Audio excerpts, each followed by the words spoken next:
সহিহ মুসলিমের হাদিসে আসছে, আবু যর গিফারী রাদিয়াল্লাহু তাআলা বর্ণনা করেছেন, নবী করিম সাল্লাল্লাহু আলাইহি ওয়াসাল্লাম বলেছেন, আল্লাহ রাব্বুল আলামিন আমাদের শরীরে যতগুলো অঙ্গ প্রত্যঙ্গ দিয়েছেন, যতগুলো জোড়া দিয়েছেন, এই প্রত্যেকটি জয়েন্ট, এই প্রত্যেকটি জোড়া আল্লাহর পক্ষ থেকে অনেক বড় অনুগ্রহ। প্রতিদিন এই জোড়া ঠিক থাকার কারণে আমরা মুভমেন্ট ঠিক মতো করতে পারছি, চলাফেরা ঠিক মতো করতে পারছি, অসুবিধা হচ্ছে না। এই যে আল্লাহ তাআলার এত বিশাল বড় নেয়ামত আমরা লাভ করতে পারলাম, সেজন্য প্রতিটি জোড়া, প্রতিটি অঙ্গের তরফ থেকে প্রতিদিন আমাদের সাদাকা করা উচিত।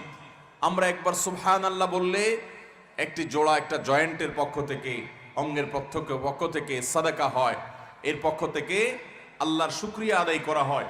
একবার আলহামদুলিল্লাহ বললে, একবার সুবহানাল্লাহ বললে, একবার আল্লাহু আকবার বললে, একটা ভালো কাজ করলে, একটু দান সাদাকা করলে, কাউকে অন্যায় কাজ থেকে বাধা দিলে, কাউকে কোনো ভালো কাজের নির্দেশ করলে, এই প্রত্যেকটি ভালো কাজ মানুষের প্রতিটা শরীরের প্রতিটি জয়েন্ট থেকে সাদাকা হয়। এই যে মানুষের শরীরের শত শত জয়েন্ট, এই জয়েন্ট এবং জোড়া, এই অঙ্গ প্রত্যঙ্গগুলো থেকে প্রত্যেকটি থেকে আলাদা আলাদা করে প্রতিদিন যদি সাদাকা দিতে হয়, তাহলে কি পরিমাণ নেকামল করা লাগবে।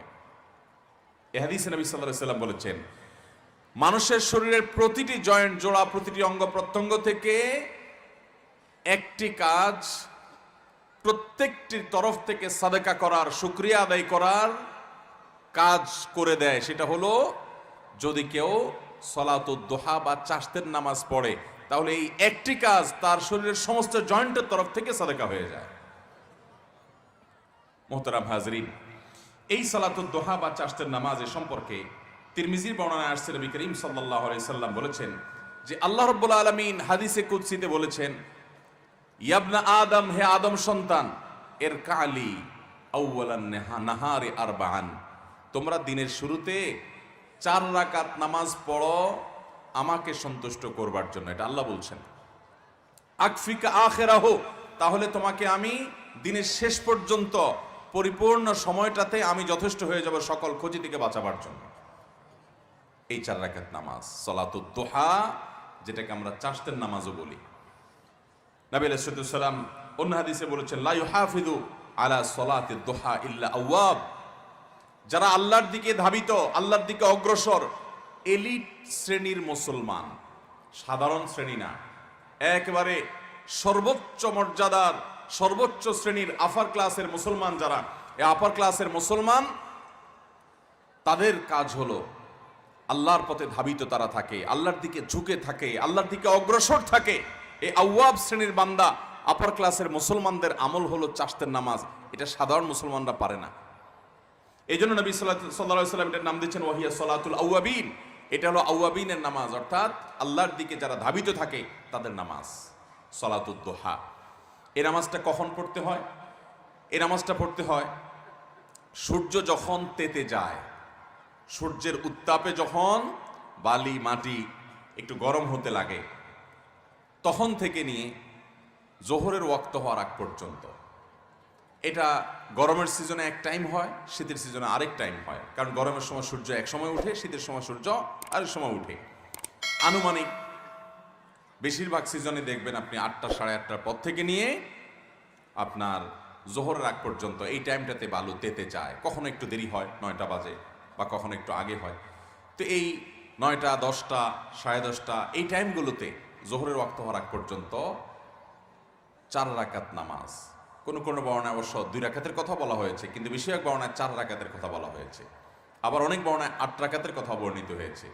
2 রাকাত করে পড়তে পারেন। সলাতুল লাইলি ওয়ান নাহারি মাসনা মাসনা, নবী সাল্লাল্লাহু আলাইহি ওয়াসাল্লাম বলেছেন, রাত এবং দিনের নামাজ হলো 2 রাকাত করে, নফল নামাজগুলো 2 রাকাত করে পড়ে উত্তম। যাই হোক, অনেক উলামা ইকরাম 4 রাকাত একসাথে করার কথাও বলেন। 2টা ওয়াল আছে আমাদের মধ্যে, 2টা কওলি আছে। যাই হোক, তো চাশতের নামাজ হিসাবে আপনি 9টা, 10টার দিকে কমপক্ষে 4 রাকাত নামাজ পড়বেন। কোনো সূরা নির্ধারিত নাই, যেই কোনো সূরা দিয়ে পড়তে পারেন, সূরা ফাতিহার সাথে আরেকটা সূরা মিলিয়ে। এরপরে আপনি অন্য সব নামাজের যে নিয়ম আছে ঠিক একই নিয়ম, বিশেষ কোনো নিয়ত নাই। আমি সালাতুদ দুহা পড়তেছি, চাশতের নামাজ পড়তেছি, যে নামাজ আমার পুরো শরীরের প্রতিটি অঙ্গ প্রত্যঙ্গ, প্রতিটি জয়েন্ট জোড়া থেকে এই নামাজটাই যথেষ্ট হয়ে যাবে, আমি সেই নামাজ পড়ছি। যে নামাজ পড়ার জন্য নবী সাল্লাল্লাহু আলাইহি সাল্লাম একজন নয়, বেশ কয়েকজন সাহাবীকে ডেকে ডেকে আলাদা করে ওসিয়ত করেছেন। ওসিয়ত আর সাধারণ নসিহত উপদেশ এক জিনিস না।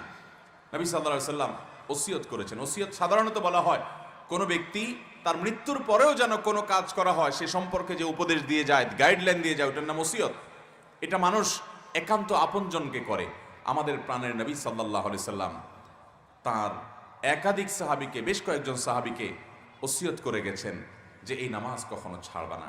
যে নামাজ নবী সাল্লাল্লাহু আলাইহি সাল্লাম সাহাবীদেরকে ওসিয়ত করে গেছেন আদায় করার জন্য, এই 40-50 হাজার মানুষের এত বিশাল সমাবেশে 5 জন মানুষও পাওয়া যায়নি সেই নামাজটা আমরা পড়ি।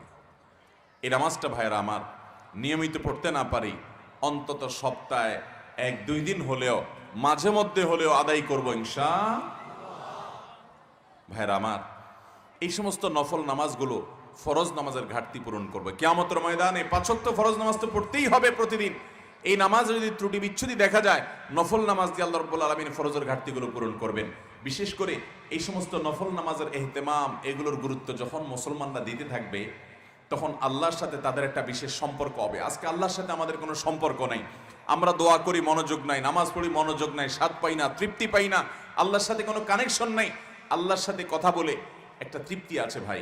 আপনি যদি তাহাজ্জুদ পড়তে ভোর রাতে উঠেন, আপনি যদি চোখের পানি ফেলে আল্লাহর সাথে একটু কথা বলেন, আপনি অনুভব করবেন যে পৃথিবীতে সবচাইতে সুখকর সময়গুলো আপনি পার করছেন আল্লাহর সাথে কথা বলতে গিয়ে, আল্লাহর কাছে তওবা করতে গিয়ে। এমনকি আল্লাহর ভয়ে আপনি কাঁদছেন, সেটাও আপনার কাছে উপভোগ্য হবে যদি আপনি তাহাজ্জুদের সময় কেঁদে দেখেন। তাহাজ্জুদ পড়ার সময় ঘুম থেকে উঠে নিরালা এবং নিরিবিলি পরিবেশে যখন একাকী 2 রাকাত 4 রাকাত নামাজ পড়ে সিজদায় এবং দুহাত প্রসারিত করে আল্লাহর কাছে দোয়া করেন। আল্লাহ তাআলা আমাদেরকে এই গুরুত্বপূর্ণ আমলগুলোকে সারা জীবন আঁকড়ে ধরে রাখার তৌফিক দান করুন। চেষ্টা করব তো ইনশাআল্লাহ।